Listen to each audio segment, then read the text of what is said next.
Welcome back to the Queen City Soccer Show. This is Level Up Luke, joined by Justin Kurtz. Justin, we had a tremendous Saturday of soccer for the Queen City soccer teams. I mean, it's always nice to get, you know, this much Charlotte soccer, the Ascent back in action for the first week. We get a win there. We get Charlotte Independence with a win. We get Charlotte FC with a win. We get the officially third fastest goal in Charlotte FC history. We get 3 points against the Columbus Crew, against an Eastern Conference foe as we battle for playoff positioning and everything. It was a great result at a good time for Charlotte. We were there in the media booth. We had an opportunity to take it in. And we are here now to talk to all of you about the good, the bad, and the ugly that we saw across the Charlotte soccer scene this weekend. So we kicked off, a little.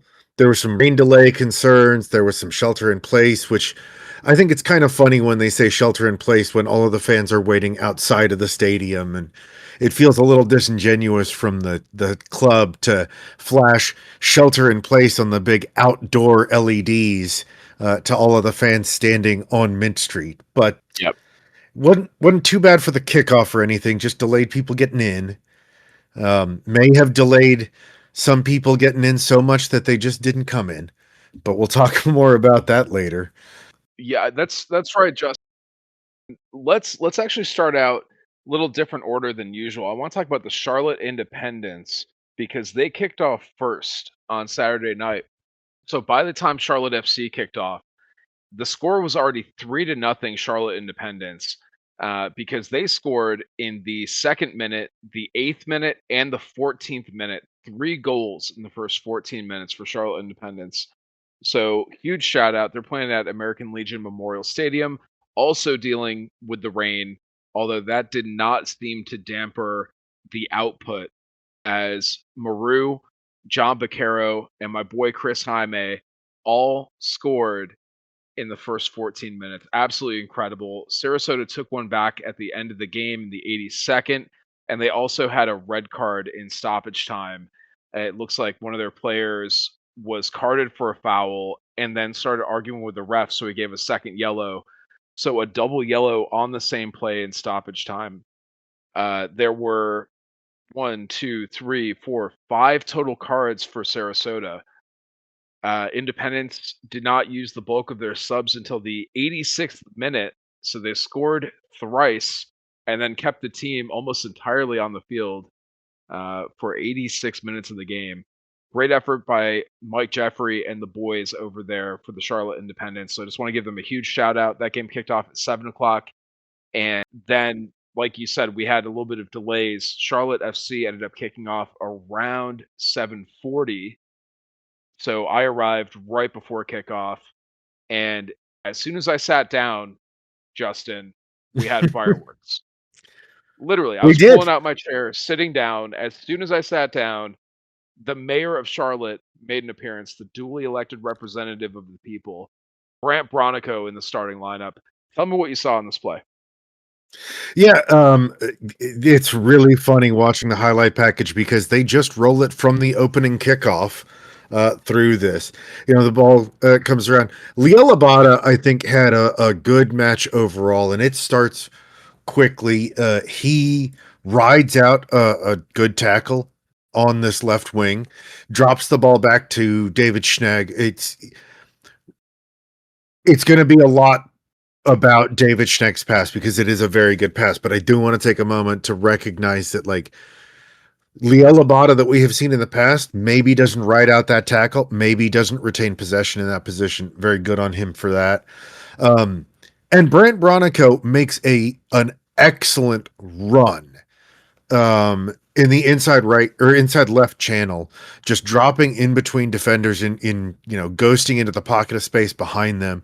Arms go up immediately from Columbus claiming offside, but David Schnegg slots the pass through. Brant Bronico picks it up, and he is 3 yards out from goal 1v1 with the keeper. Gives him the little fake and then tucks it, nutmegs the keeper, goes 5-hole for our hockey fans. For the third fastest goal in Charlotte FC history at 29 seconds. This got checked and corrected a few times up in the media booth. At first, it was reported as a tie for the second fastest goal ever. Then they said, well, it didn't come in at 28 seconds; it came in at 29, so it's the third fastest goal. So, but a great finish from Brant, a great opening for Charlotte FC. Less than a minute into this match, and we're up a goal. Like I said, the Columbus players were waving their arms, looking for the offside flag, but I think everything was perfectly timed there. Um, I will be honest, Luke. I think for both of us, we actually kind of missed the play because we were like, okay, we've kicked off.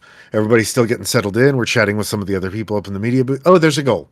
Like I said, I was literally sitting down, so I was looking down at the field, and I wasn't quite processing the pass from Schnegg, but I saw Bronico put it away, and I just about dropped my cup of Coca-Cola or threw it in the air or something just out of habit, but luckily we kept the, media booth intact up there. That was incredible, and Brant Bronico's first goal of the year. Schnegg continues to be a true starter on this team, starting quality player, very attack minded. He contributes a lot on the build up and the attacking phase of play. So I'm totally impressed with this sequence. They caught Columbus asleep. They didn't quite get out of the locker room before Charlotte FC was already up 1-0 in this match. Just what a way to start on a rainy Saturday evening. Yeah, and we kept the pressure on because ninth minute comes around, and again, we're talking about Liel Abada having a good night. He collects the ball inside the box near the penalty spot, makes a move, and I think it's Brooks Lennon that takes him out. But Abada gets cleaned out. Official points to the spot. And I want to say again, this was in the ninth minute, so we started fast. We started, hot. We hit Columbus fast, and this might be the last time the official makes the right call in this match. But in the ninth minute, he points to the penalty spot, and Liel gets to step up and take it after earning the PK. Want to point out too, we didn't really talk starting lineup, but we do not have St. Maximin in the starting 11 tonight. We've got the midfield three of Westwood, De La Torre, and Bronico. And then we've got right wing Pep BL, left wing Liel Abada to start this one out. So Abada playing in the inside left channel again, where with Schnegg kind of doing the overlap and providing that width over there. He gets this ball and earns the PK, doing really well. Again in this opening 10 minutes. So takes it calmly, slots it low in the corner. Keeper goes the wrong way. Patrick Schulte guessed wrong on this one. So, but yeah, inside of 10 minutes, Charlotte's up 2-0. That's right, and Liel Abada continues to raise that trade value. And I've been getting some pushback on this from some people that are telling me they want Liel Abada to stay with the team. They think he's going to be here through the end of the season. I mean, look, we have an open roster spot, and Dean Smith talked about it after the game. We have an open roster spot for a domestic player. If Liel Abada leaves, we have a open DP roster slot for an international player. So I think it would make sense if we have any targets, which I have heard no rumblings of. But one would hope that if you're running a $500 million football team, that you would at least have some prospects on the board that you could go to. I mean, the European season is just starting up and it's our mid-season window. You're telling me there aren't some players that are kind of on the waiver wire right now? I would be shocked if we don't have some targets. And I really just, to beat a dead horse, Zoran needs to make an acquisition. We have to fill Vargas's spot, but if we get rid of Abada, we can bring in another winger and then we can shore up the midfield. That's two moves. I just got to see some movement here because we've made one incoming deal in this transfer window and it is just anemic and it is not the level of performance that we need to see from the front office at this point in the season. I don't disagree that we need more movement. I just don't think window closes in 2 weeks. Window closes at the beginning of September. I don't know that you'll move a DP out. I think we would have heard rumblings about other DP negotiations if Abada was going and somebody was coming in to replace him. I think that we'll still see a signing to take Vargas' spot. I think we're going to ride with Liel Abada through the remainder of the year. I don't love it, but I will say I love it more now than I did before the World Cup break. So I do Yep. think Liel Abada has raised his level of play since we've come back, since Will Zaha has left. I think he showed that he can effectively play. We'll talk more in this match about Alonso Maximin's impact. I think Abada can play, with say Maximin on the pitch. So, you know, it, I don't think he'll move primarily because I think if he was going to move, he would by now. Yeah, he was asked about it after the game in the press conference, and he did say, he's here now, and he's happy to be part of Charlotte FC for now, and he's happy to play here the rest of the season if that's what's in the cards. But he was very non-committal about the situation. He didn't really want to make a statement one way or another, just said he's happy to be here, happy to perform as long as he is here. Your kind of standard canned response for the media. He also said that he's been feeling more confident since Wilfred Zaha has left. He feels more comfortable with his place on the team, getting more time on the pitch. Uh, it's, I think, understandable that a player would feel more comfortable if they're getting more regular playing time. And he wasn't getting that kind of regular appearance while Wilf was here. It was always And that question Vargas. of him or Vargas. Yeah. Right. Right. So that's freed him up, and you can see the results on the pitch here as he does uh, convert the penalty very well. So props to him on that. That does bring us to the end of the first half, and I just want to paint a picture for the listeners here. I'm sitting next to your friend and mine, Justin Kurtz, and it's getting towards halftime. And I said, okay, this looks good. I feel good. 2-0 going into halftime. Seems like a pretty good score. And this guy turns and looks at me and goes, well, Columbus could score like right about now, and that would really change the dynamic going into the half. They proceed to score within about 5 seconds of you saying that. Columbus is on the Yeah. board 2-1. 18-year-old Chase Adams in his debut gets a goal. Just absolutely posterizes Tim Ream, gets up over the top of him. Ream is left just, I mean, that kind of embarrassment of like you get dunked over and the guy's dragging his crotch over your face. It kind of looks like that classic Jordan posterization right over the top of Tim Ream. And the kid gets a goal, Chase Adams for Columbus. And Justin was proved right. He absolutely caused this. So thanks, Justin. Thanks for that. Well, in my defense, I was not proved right because it didn't really change the complexion of the game that much. They did score right after I said they could score. And it's a complete defensive breakdown kind of across the back line. Nathan Byrne gets beat down the wing, doesn't really step out. Dean Smith's defensive posture has always kind of been, okay, let's keep the shell at around the 18-yard box, around that keeper's box and everything. And if they have the ball outside of that, that's less concerning than if they have it inside the 18. And so Byrne backs off. It doesn't really step out to challenge the cross, leaves a lot of space and time. There's a cross to the back post that I think beats David Schnegg.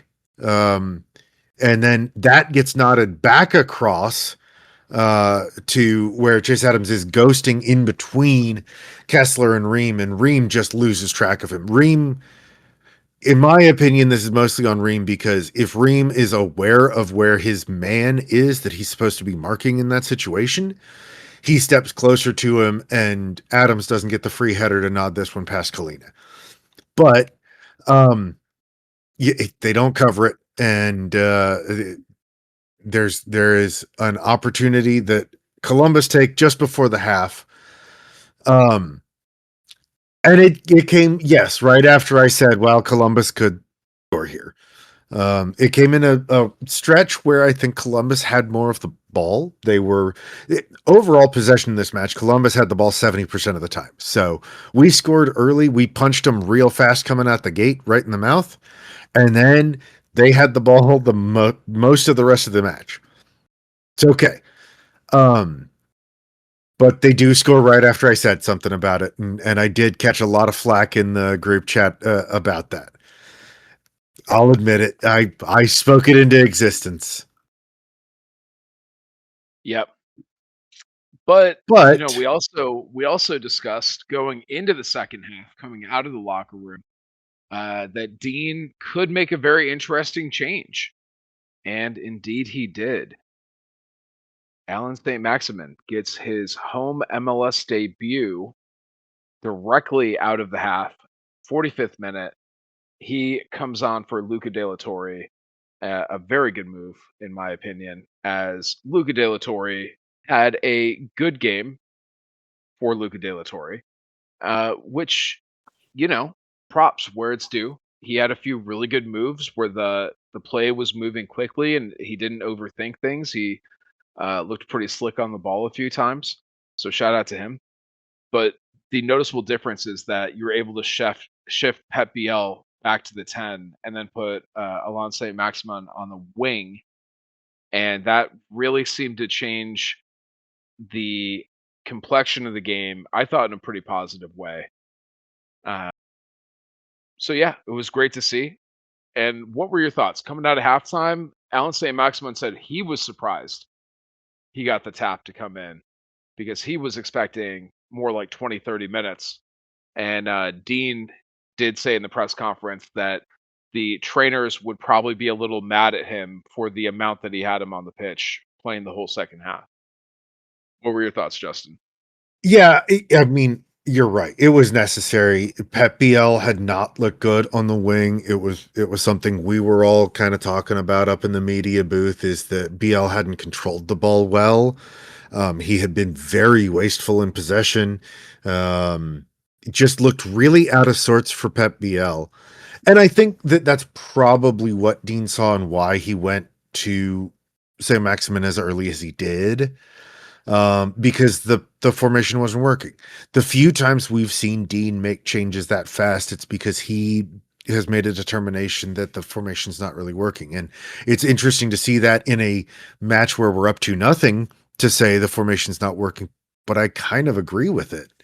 You know, you're right. De La Torre wasn't bad for De La Torre in the middle of the park. He didn't really give the ball away. He didn't have the awful performance that he kind of did against Pachuca to finish out Leagues Cup or anything like that. It was fine. It didn't have any standout moments. Didn't really have any terrible moments either, though. So, um, but uh, you could have taken off Brand Bronico or Luca De La Torre in that situation, and I think either one would have been okay. Because other than the goal, I think Brand Bronico was fine but relatively invisible. Um, Kind of the same way Luca De La Torre was. But I putting think Saint Brant Max, did, I think Brant did better. He was definitely in the first half getting more up into the attacking space, which is kind of the function of that 10 to pull up and be that second striker. And I don't love Bronico for that role. That's where I want to see Pep Biel. But I will say, I thought Bronico had a pretty respectable day. SofaScore has him at a 7.5. Um, he once again, we talk about the grind set with Brant Bronico. He was getting after it. He was causing some trouble for Columbus. Um, his pass rating is pretty solid here. He had a 0.11 expected assist and 83% passing. Not a lot of touches, but we were talking with Logan up in the box, and I was talking about just absolutely shitting on Luca De La Torre as usual, and then he had a few good plays, and I was like, "Oh wow, really like good moves. I like to see that. Okay, maybe this is a good game for Luca De La Torre." And Logan was saying, "Well, who would you rather start, him or Gianni?" And I was like, "Obviously Gianni. Like, obviously he's more good than bad, and Luca De La Torre is more bad than good."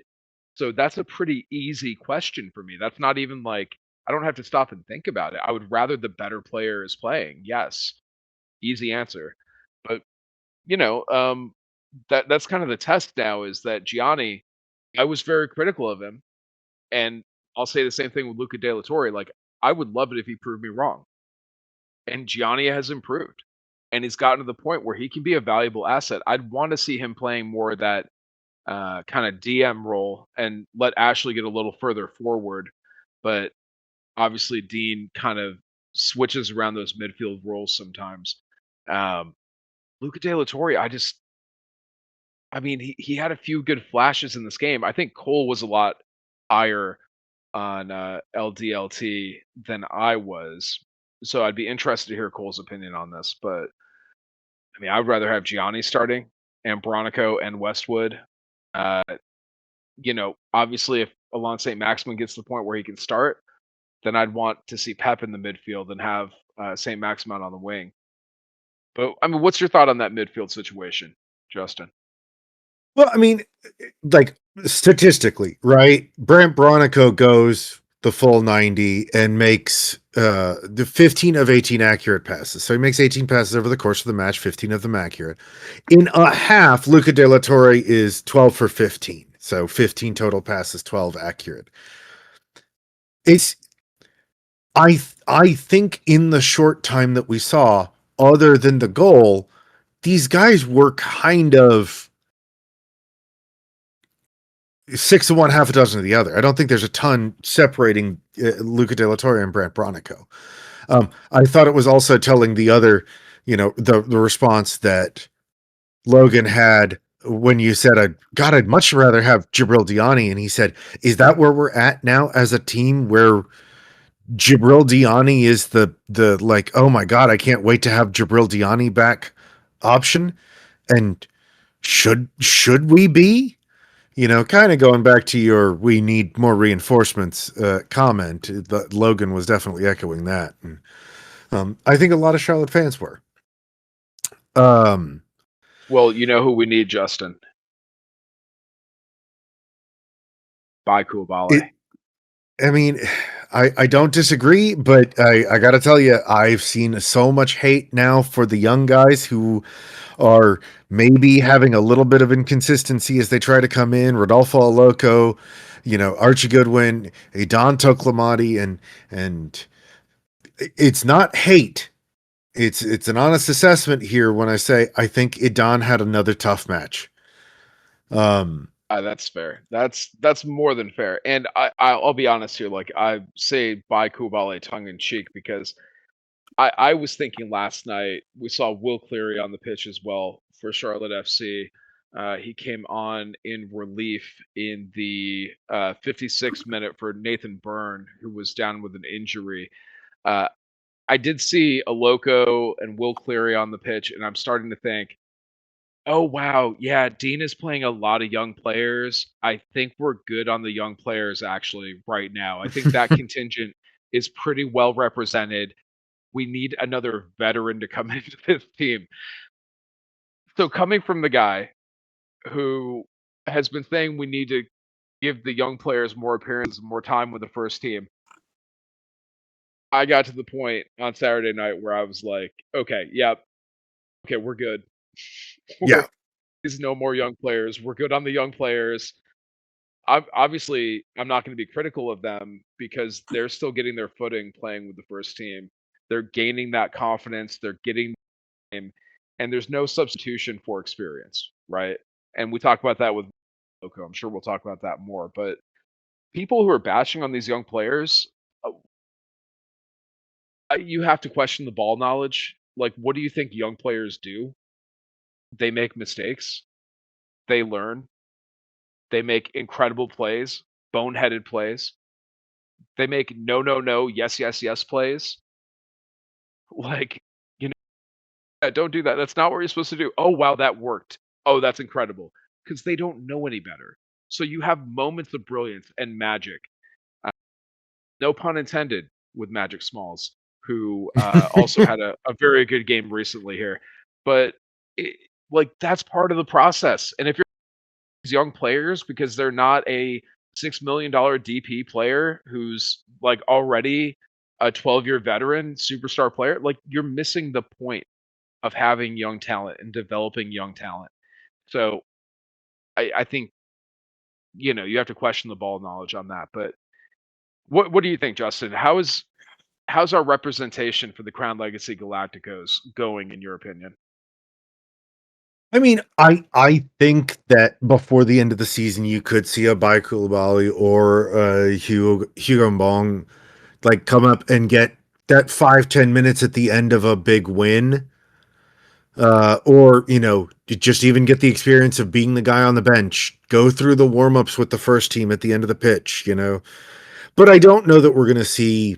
I kind of hope we don't see another Crown Legacy player pressed into serious minutes with the first team right now, because I'm with you. I'm all for the young guys getting the minutes and the time.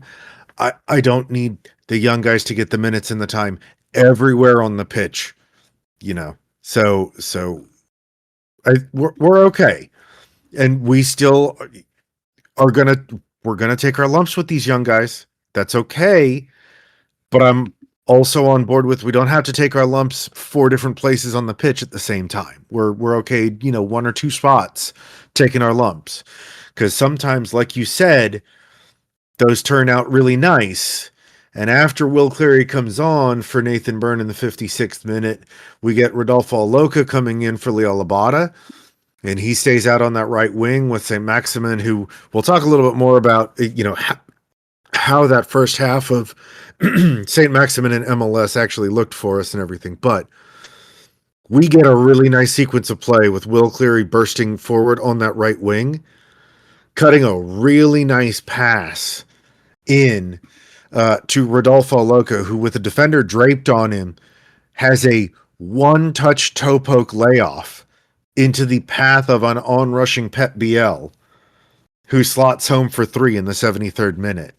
And these young guys, they're gonna take some lumps, they're gonna do some boneheaded stuff, but like you said, Luke, this is a yes, yes, yes moment from a couple of our Crown Legacy guys that have stepped up to get serious minutes in the first team. I'll tell you, man. All I had to say about that third goal was hell yeah. Okay. My boy Will Cleary out there on the wing. Beautiful cross into the middle. Rodolfo Loco with the hold up play just sets the ball off so nicely right into the path of Pep Biel, who comes in. Beautiful finish. I mean, what a goal. What a sequence.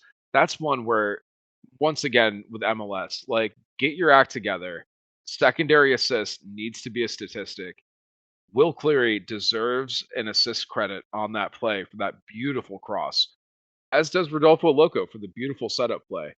And oh my God, what a beautiful sequence. That was, I mean, Brant Bronico's goal was good. That third goal was the play of the match, in my opinion. There was no other play on the night that was just so sweet, delicious, like a thick and creamy cookout milkshake. Oh my goodness. Ah, but yeah, we also had, I'm sure we can agree that goal was amazing.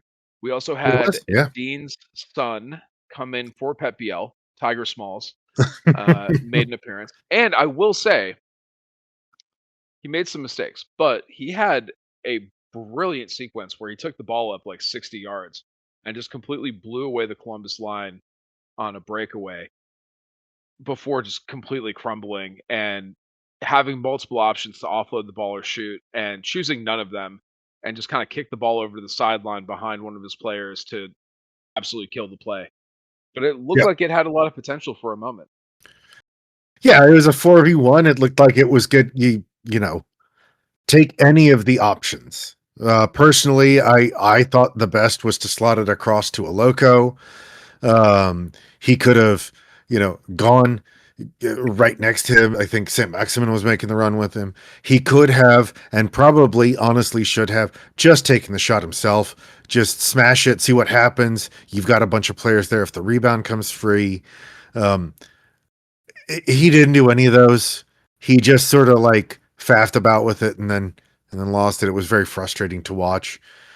Um, I think there were frustrated players around him in that moment too. So definitely a moment of brilliance followed by so much disappointment, which might be the title of the Tiger Small story when it eventually makes it to the very small screen on I Tubi. mean, hey, Leagues Cup is over. We are back to MLS time is the takeaway from this match. But I think there was a through line throughout the second half.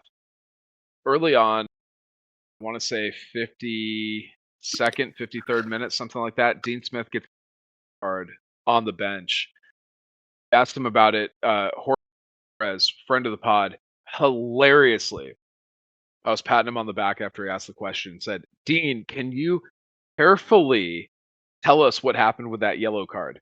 Because we're all joking that he likes to talk about the officiating and get fines from the league. And Dean, I think very tactfully explained the situation. He had been expressing his displeasure to the fourth official. The linesman came running past, and Dean tried to ask him why the referee is not calling a foul on Liel Abada taking an elbow right in the middle of his back in a play. And the linesman didn't want to talk to him, said you have to respect the officials, and Dean said respect goes both ways and was given a yellow card for it. What's the meme, Justin? No lies detected? I Yeah. mean, it's a classic thin-skinned officiating here. If the referees can't handle a conversation with a coach or a captain, in the case of Ashley Westwood getting these dissent yellow cards, what are you doing? If the referees can't keep their composure and have a conversation with the designated people who the laws of the game say are able to have a conversation with them, then what are we doing? Pep Biel confronting an official after a match, we still don't have details on that, but that's one thing. But when your captain or your coach are getting a yellow for trying to ask the referees a question or get more information on why calls are or are not getting made, I I have very little sympathy for the referee that's giving a yellow in those situations. Especially when the performance was objectively really poor. There is, I think, a missed penalty when Patrick Schulte takes down Archie Goodwin, who is in Yep. on goal. I think there is a clearly missed corner kick. Liel Abada had been put um, in a position. Alonso Maximin, and again, I keep teasing that we're going to talk more about him, but he hits a great crossfield ball that Liel Abada gets on the end of 1v1 with the keeper, goes to chip him, keeper saves, goes out of play, and it's somehow a goal kick. You know, there is a sequence where Archie Goodwin is dragged one way and then the other by a defender who is on his back. And then Last man. Archie makes a move past him. The defender falls down. Archie didn't touch him. The defender just fell. And Archie gets called for a foul. I mean, And that was the defender committing the initial infraction. Last defender, Archie had a clear line to the goal on that play. Defender infringes him on the contested ball, and then when Archie moves to go around him, the defender's backpedaling and just falls backward. And Archie's called for a foul, and there was confusion throughout the stadium because Archie did nothing wrong. He did nothing on that play besides try to play the ball, and the yep. defender committed the infraction, and then the ball goes to the defending team. It makes no sense. Yeah, it was a very bad day, and listeners, might be better for you that Cole's not here for this part because we know Cole Godfrey's opinion about the officials in MLS, and this one had him, not happy about this again. Um, and I'm with Cole on this one. This is rightfully uh, being called out. I think is a terrible performance. I mean, I want Um, to give an honorary crown of the day to Dean Smith, one for changing the tactics at halftime, and then two for not going off on the officiating in the post-game press conference. Because myself and every other soul in that press conference room expected him to go nuclear on the officiating, like without anybody even asking a question, and he did not bring it up. And when Jorge finally asked that question, he kept it limited to the yellow card and just discussed the incident. But he would have been well within his rights, in my opinion, to just have gone scorched earth on the officiating, because that entire second half, I felt like from the time Dean Smith got that yellow, there were no calls that went Charlotte FC's way. And if that Brant Bronico goal had been in the second half, it probably would have gotten called back for offside. Uh, Yeah. I did see a comment on Instagram highlight post on that Brant Bronico goal that said, "It's clearly offside. His hand and elbow were in front of the defender." And it's like, Talk about okay, not knowing ball. okay, cool, cool, bro. Like, sh- okay, thank you. You proved our point. But you know, enjoy the comment section trolling here. Um, yeah, it's uh just disgusting second half from the officials. This was the meme ref, the guy who says, what was his line in that VAR call? Oh, it was However, a however, yeah. yeah, that guy. He has like a Dutch name, Philippe or something. Um, but yeah, that was absolutely just standard pro refereeing, full of flaws, lack of consistency, clear and obvious errors made by the head official. Just tough to watch. Like, it takes away from the experience.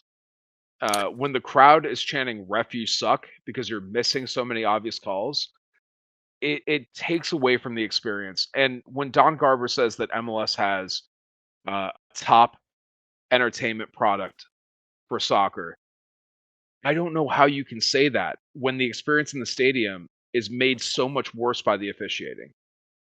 It's so difficult. And like we saw when the referees went on strike, the answer is not just to get rid of the referees, but we have to hold them to a high standard. And it seems like the bar is set so low for them as officials. They're not held accountable for their performance at all. I saw Orlando City fans complaining about Tori Penso on social media, and I was like, hell yeah. I mean, as a Charlotte FC fan, I hear you, man. It's not just you. It's every game in this league, man. Nashville fans are mad. Like all the mid-market teams, if you're not a Miami or an LAFC, then a lot of these products are just hard to watch because the calls are so bad. But if you have a few superstar players on your team, somehow those calls don't go against you. Somehow the needle moves in your favor pretty significantly. Yeah. Yeah, it's a bad look for the league. It's a bad look to, you're right, the tone, the everything about the officiating changes after Dean gets the booking for Descent. Westy gets, I mean, rightfully booked for Descent, I will say, because Westy went in after the official Yeah. because there were a lot of missed calls, which is the job of the captain.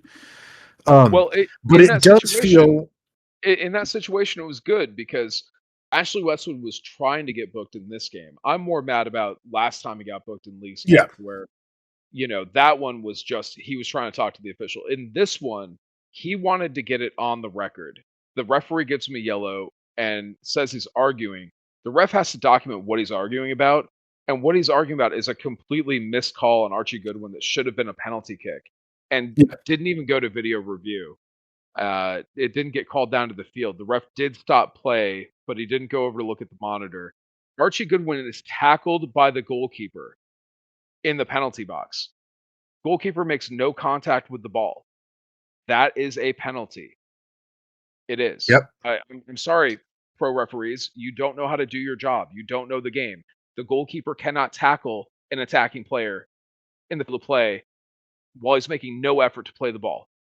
You just can't do it. yep. And So, it feels like there's some ego there for the officiating crew. And it feels like they get offended if they get questioned. And then they take it out on the teams that question them. And that is just one of the worst things you can do as an official. So, um, let's talk a Uh, little bit about Alonso Maximin, though, yeah, we because should. we get 45 minutes of him. And since he's come in, there have been a lot of people talking about, oh, we have Wilf at home sort of thing. This is just a like for like. And it is, to a greater or lesser extent, a like for like. We lost a left winger, we gained a left winger. Alonso Maximin showed in this 45 minutes how he is going to be different than Wilf Zaha. And I think if you were one of the reported 25,470 people at the stadium, that was actually about 12,000. You saw a style of football that I think should really excite you, because Alain Saint Maximin, the first thing he does when he gets the ball is think about how to go forward with it, whether it is driving forward with the ball at his feet or looking for the big switch of play pass, or sometimes it's the crafty through ball pass, but he's looking for how do we move this ball forward quickly into dangerous areas. Yep. And he's got all the guile to move around people. I talked earlier about the crossfield ball to Liel Abada. He receives that one with his back to goal right along the touchline. He receives that one from David Schneck, and two touches takes him back towards our goal and then cuts infield, and he leaves two defenders scrambling to try and get back to him. He opens the space for himself to wind up and crack a really effective crossfield ball. But because it's such a quick set of touches, one to set the ball back towards him, one to cut the ball in, and then he's hitting the crossfield ball, no one on the defense has the time to adapt and get back to cover Leo Labata, which is why he ends up one-on-one with the keeper, which is why it should have ended up as a corner kick if it's officiated correctly. These are the moments, though, that St. Maximin's brought in for, is to drive the offense forward more quickly.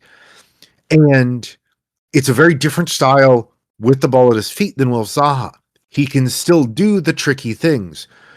But where Zaha was looking to beat guys on the dribble, and play tiki-taka interplay passes with teammates nearby, St. Maximin is looking for who's making the overlap, who's making the crossfield run, who's making the underlap and hitting the infield channel into that pocket of space. And I'm incredibly excited to see him continue to do that, because I think it also suits a lot of the players we have here on the squad right now better. I think it's better for Liel Abada. I think it's better for Rodolfo Oloco. I think it's better for Archie Goodwin. And I think it's better for a guy like Pep Biel, because we talked about Biel's goal. If you drive forward like that, if you put the defense on their heels like that, the spaces Pep Biel and Ashley Westwood like at the top of the 18-yard box and just a couple of yards inside open up a lot. So I'm really excited to see what Alonso Maximin can do, because in 45 minutes, he went at people, he drove at people, he took them on. If I have anything to complain about, this is picking at nits. Nathan Byrne goes down hurt. The team does gather around. It's sort of an impromptu hydration break too. Alon St. Maximin stays close to midfield. I get it, he doesn't know these guys yet or anything like that. But maybe try to go, like, interact more with your new team a little bit more, maybe. But again, that's picking at nits.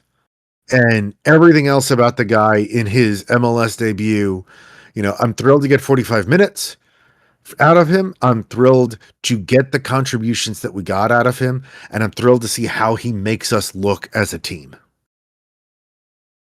Totally agree. He was 10 out of 10 passing on the game, 9 out of 9 in the opposing half, 2 out of 2 on long balls, and had a point 0.4 xG shot on goal, as well as a point 0.1 expected assist.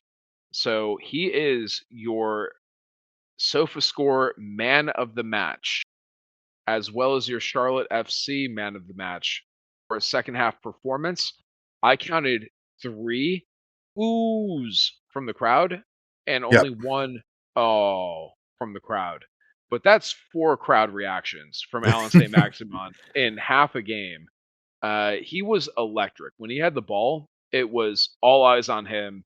He was going past guys. He broke an ankle on one guy, like, basketball move, just juked him out of his shoes. And then, I mean, just every time he had the ball, he's not like Wilf where he's trying to draw contact.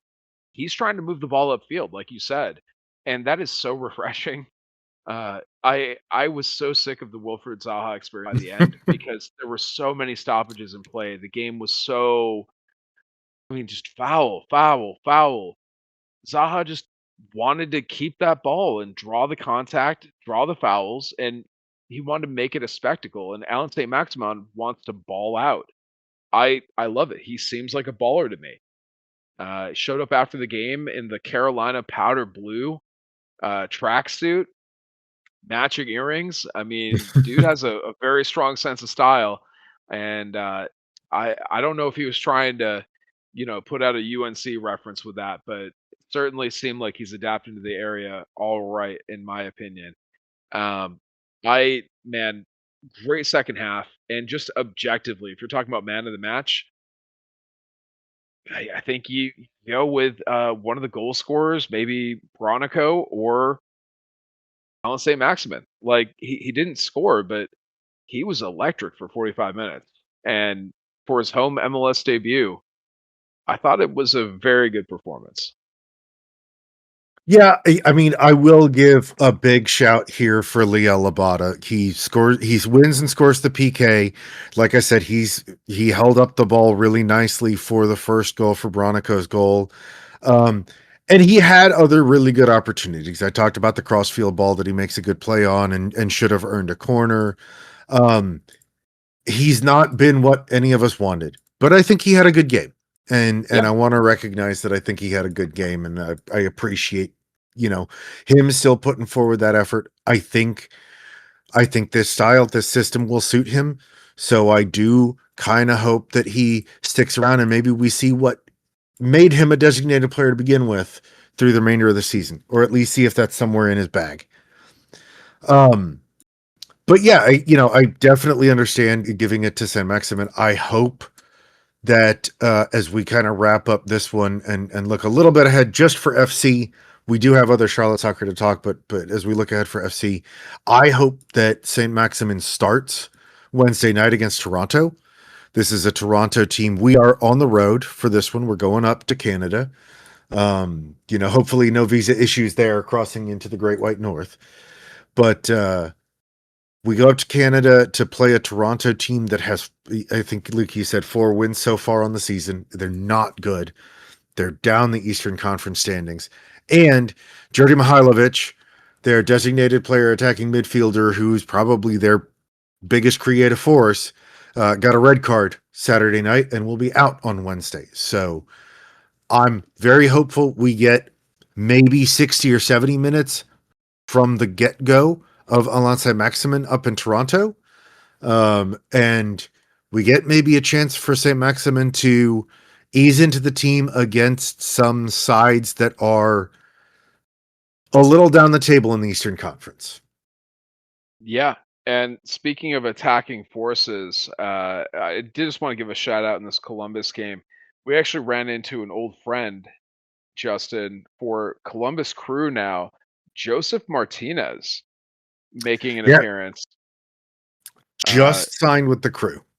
yeah, first game, first appearance for him wearing the yellow and black, the electric boogaloo kits of Columbus Crew. Yeah, Joseph Martinez, man, Southeastern soccer legend for that initial Atlanta United squad back in the late 2010s. And that was shocking to me because I had not heard that news before the game, but we did get a Joseph Martinez appearance. And he had Uh, a really good shot. Almost scored. Almost yeah, scored on us. yeah, he had about 25 minutes of play there. Justin, let's go ahead and give crown of the day. As you guys know, on this program, we like to give a shout out to a player who is not necessarily your man of the match, but he's somebody we feel like deserves some extra kudos from us. Justin, who is your crown of the day? Right now, it's going to actually be Henry Kessler's hamstring for staying healthy for now, because I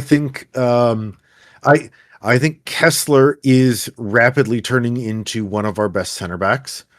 I actually was disappointed that we saw the Kessler Ream pairing, because I was really hoping for, and I think we are most effective right now with a Kessler Morrison pairing at center back. But I've talked a lot about the great attacking performances and everything like that. And I do want to shout out, I was not pleased with how long it took Henry Kessler to get on the pitch and get healthy and everything like that. But I will admit very freely and happily now that he has looked very good since he's gotten healthy. And I'm very excited to see him get more time in this squad. Excellent. How about you, Yeah. Luke? Who Well, who's your crown? I totally agree on Kessler. I think he looks good. I would like to see him with Morrison. Uh, this feels like it could be Tim Ream's last season. I would like to see Tim Ream really retire from international play, and we'll see about the Charlotte FC situation.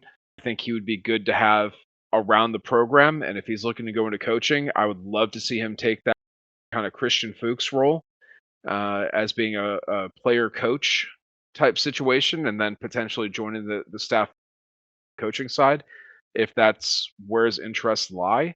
For my crown of the day, though, I got to give it to Brant Bronico, the mayor, back for a full 90-minute appearance here.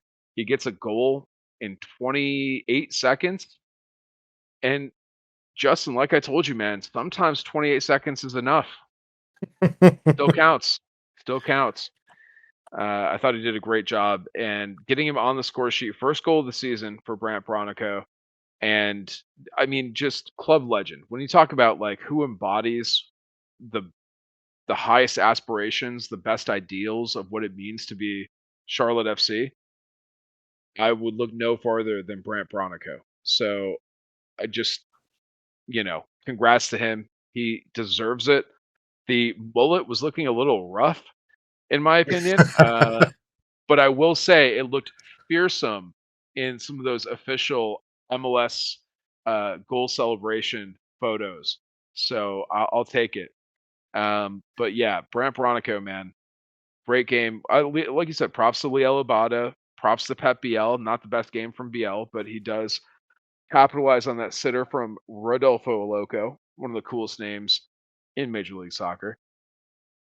Hope Nathan Byrne is doing okay. Went out with that injury. Dean didn't really have any details after the game. It doesn't look very serious, so hopefully we'll see him back here soon. Maybe let him sit on that Wednesday night game and see him again next weekend. That would be my expectation on that one. Yeah, I agree.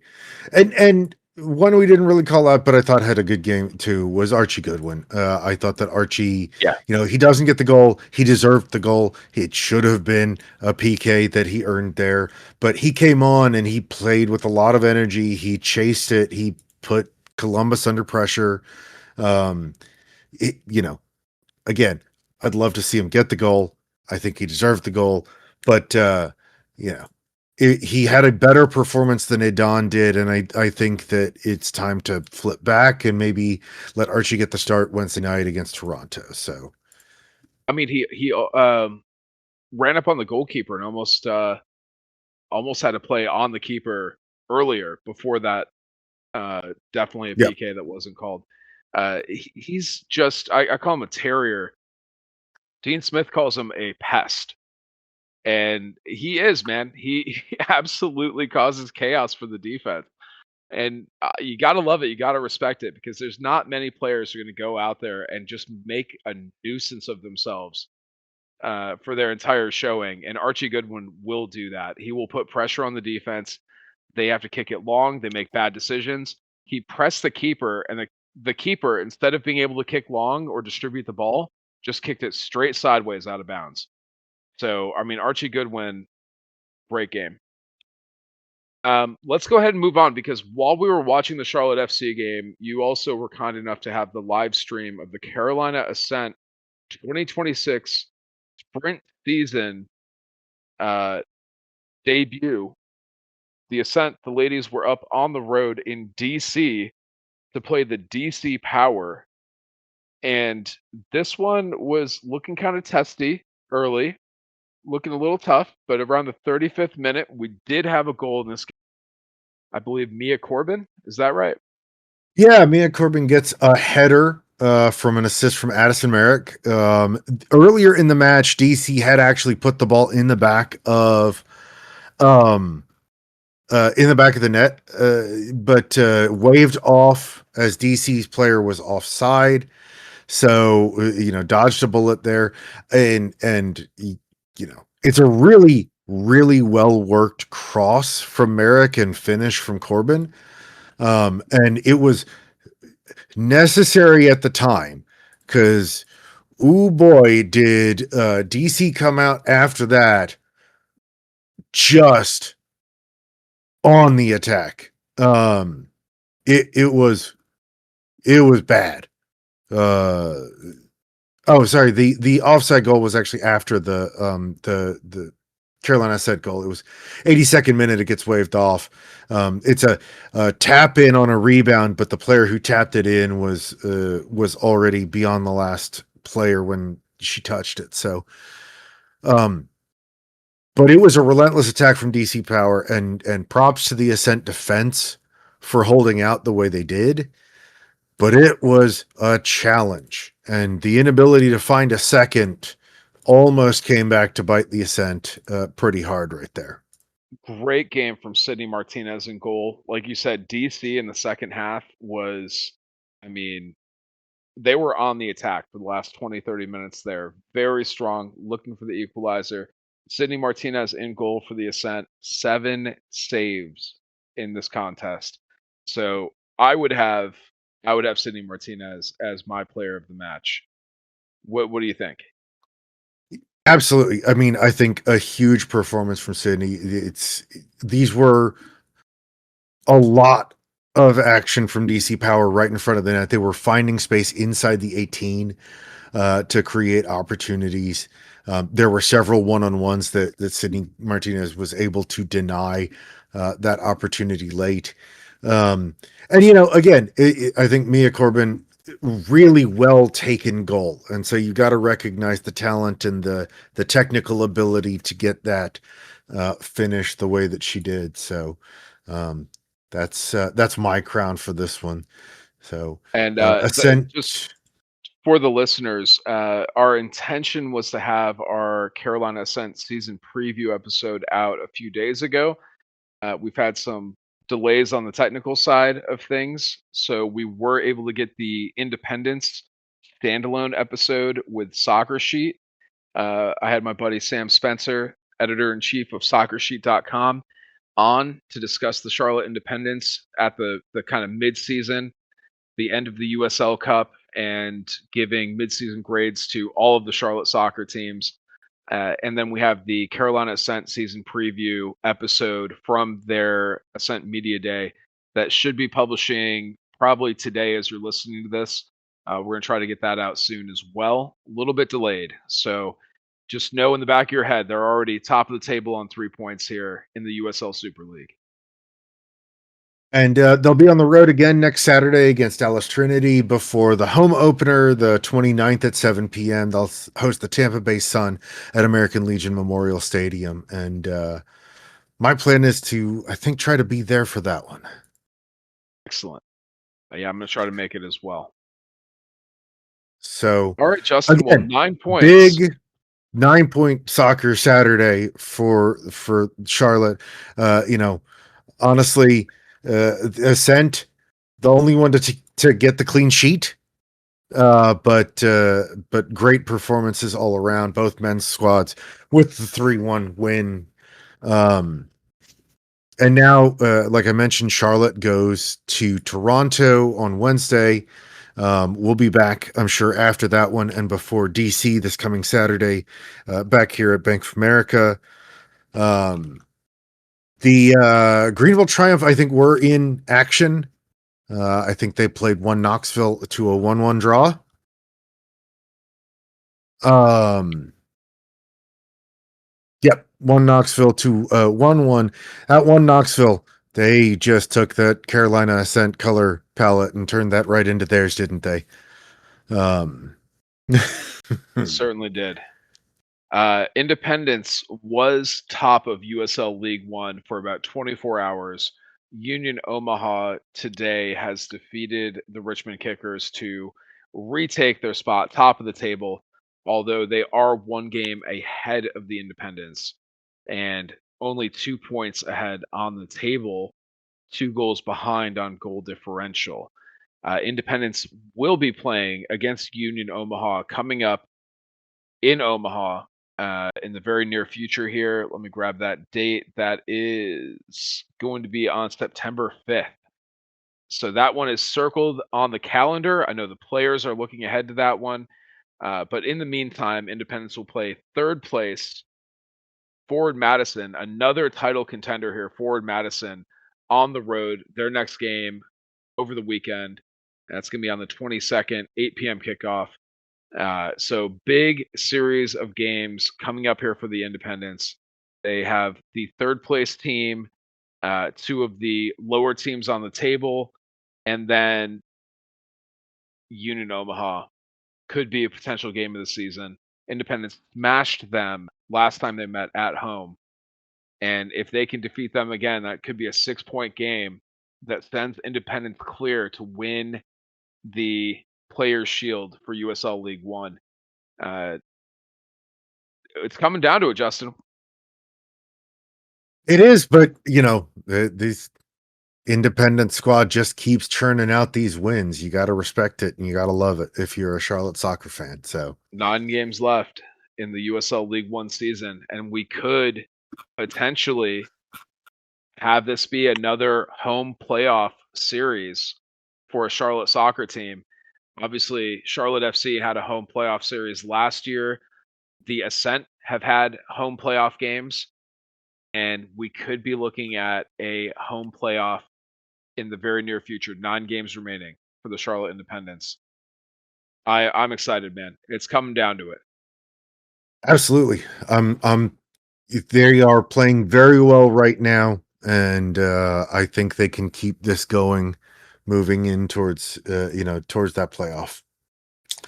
All right, man. So That does it for Charlotte soccer. Unless you have any other news, I think fresh out here.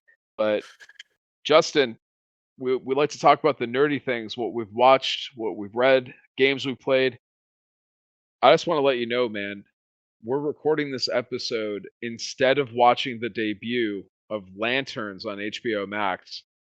So yep, I gotta I we gotta wrap things up so I can check that out. I'm very excited. Are you hyped for the Lanterns show? absolutely. Yeah, I'm a huge Nathan Fillion fan. And I'm excited to see his Guy Gardner back. I thought it was a great part of the Superman, James Gunn Superman movie. I think that Kyle Chandler and is going to be really interesting choice as Hal Jordan. It's an interesting take. I think it seems like the little bit more grizzled, a little bit more burnt out Hal Jordan. Um, so Aaron Pierre I think is going to be a really good John Stewart. John Stewart probably the lantern that I think a lot of my generation and a little bit younger is most familiar with from the animated shows.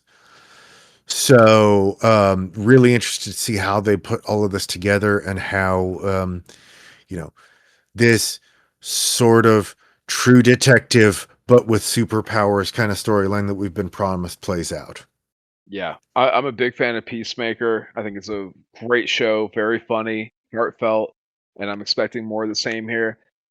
Aaron Pierre playing John Stewart, he was really good in this Netflix movie called Rebel Ridge. Highly recommend that for all you folks out there who want a good action movie, very much in the Reacher style of things. You have a, like, military veteran. Actually, more than Reacher, it reminded me kind of Rambo, the way that first Rambo movie, First Blood, the way that that's set up, has a lot of the same DNA, in Rebel Ridge, and after that one, I was like, "Damn, I would watch this guy in just about anything." Like, he seems like a leading man, and, Damon Lindelof, the guy who's behind this, Lantern show, also did Watchmen for Yep. HBO, which is just prestige, 10 out of 10 television. Um, he also did The Leftovers, and I think he started out on Lost for ABC back in the day, if Yep. memory serves. Um, so yeah, I'm beyond hyped. Kyle Chandler, though, if you got time for a very quick story. When I was a Yeah. kid, uh, would watch some network TV shows with my mom, and this is back when Walker Texas Ranger was on the air, on CBS, and they had this lineup that night where it was Walker, and I think before that was, uh, it was some kind of like a crossover. It was kind of like before Rush Hour. There was a Hong Kong martial arts guy transferred to the US and is working with an American, like, detective or something. Uh, it was a very solid show, and I think they did a crossover with Walker Texas Ranger at some point. But the show that was on before those 2 was called Early Edition, and a young Kyle Chandler was the main character. The whole premise was he would get the next day's newspaper delivered to him in the morning, and over the course of the day, he would have to solve, problem, mystery, adventure of the week based on the next day's newspaper. Uh, so that was my first exposure to him when I was a child, and then he did, of course, Friday Night Lights. He's been in a lot of amazing things. I can't think of a better Hal Jordan. Like, just perfect casting. I'm so in. Yeah. I think it'll be great to see the Lantern Corps. I think a lot of people still have a bad taste in their mouths from the Ryan Reynolds Green Lantern movie, and so I'm very excited to see them maybe set some of that right with this one. Um, It wasn't that bad. Come it on. it wasn't that bad, but it was not good. I mean, it was. In large part, the I really did not like. Was it Peter Sarsgaard as the villain there? Yeah. That was not just poorly done, but annoying to watch. Um, so uh, there were a lot of issues with that movie. Um, They made Sinestro like some kind of cloud. It just seemed like generic, like, superhero movie slop. And, like, if you told me after that people had superhero fatigue, I'd be like, yeah, the movies have been pretty unimpressive, from a yep. writing standpoint. But, then again, I just rewatched Avengers, and back then we thought that was a good movie, and I certainly have a different opinion now. Um, so, standards change. I thought it was fine. Whatever, dude. If you'd brought back Ryan Reynolds, obviously the dude is box office gold. I mean, Deadpool. Come on, man. DC absolutely fumbled the bag with Ryan Reynolds. I think that one was more just poorly edited. I felt like there was a good movie in there somewhere, and they left it on the cutting room floor. But just my opinion. Yeah, I don't Regardless, disagree. we get a reset on the Lantern universe. So what's not to like? Um, Anything else that you're watching lately or want to recommend? We're a couple episodes into the new season of Ted Lasso. I think they've introduced a great new character in the second episode in Coach Chilton. I Love cannot it. wait to see more of her. I really enjoyed that actress in Sex Education on Netflix. So looking forward to more of that. Been watching Reacher. I think this is a really good season so far. We're 3 episodes in. Reacher is back to it. One of the things I love the most about Reacher early on was Reacher doing good detective work and then beating the crap out of people. And this season has been Reacher doing some good detective work and then beating the crap out of people. I love when he breaks down how he figured out a situation, how he figured out which agency the people he is, talking to or beating up may have come from. And then I love watching him beat them up. Yep. It's a very simple formula. Big man do good, hurt bad guys. All right, cool. I'm in. Reacher. Absolutely. It's the perfect show for dads and the dad-hearted out there everywhere. Um, yeah, I Um, totally agree. Ted Lasso, I'm still in. Coach Chilton is a good addition here. Um, Reacher's great. I just read the Powder Mage trilogy by Brian McClellan. If you yep. like magic and muskets, it will scratch that itch. A little bit of detective, a little bit of like global politics and gods coming back and trying to destroy things. Like it has a lot. It's a pretty good series, so I'd Yep. recommend it. Tore through that in like a week, light work. And now I'm reading the Cradle series by Will White. A little bit of not really lit RPG, but that genre of fantasy, and it's been a lot of fun so far. So I'd recommend both of those.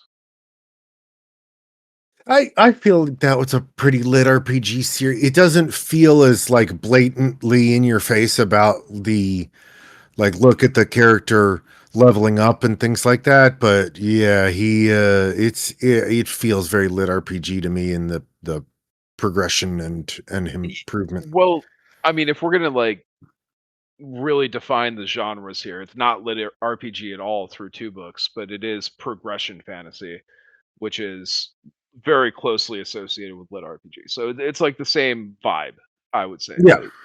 But I haven't encountered anything that's actually lit RPG in it.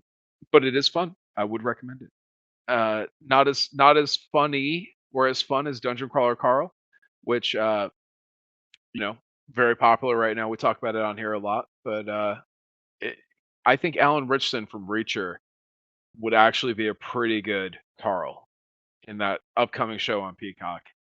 We are talking about that in the media booth. Yep. I think that And would be fantastic.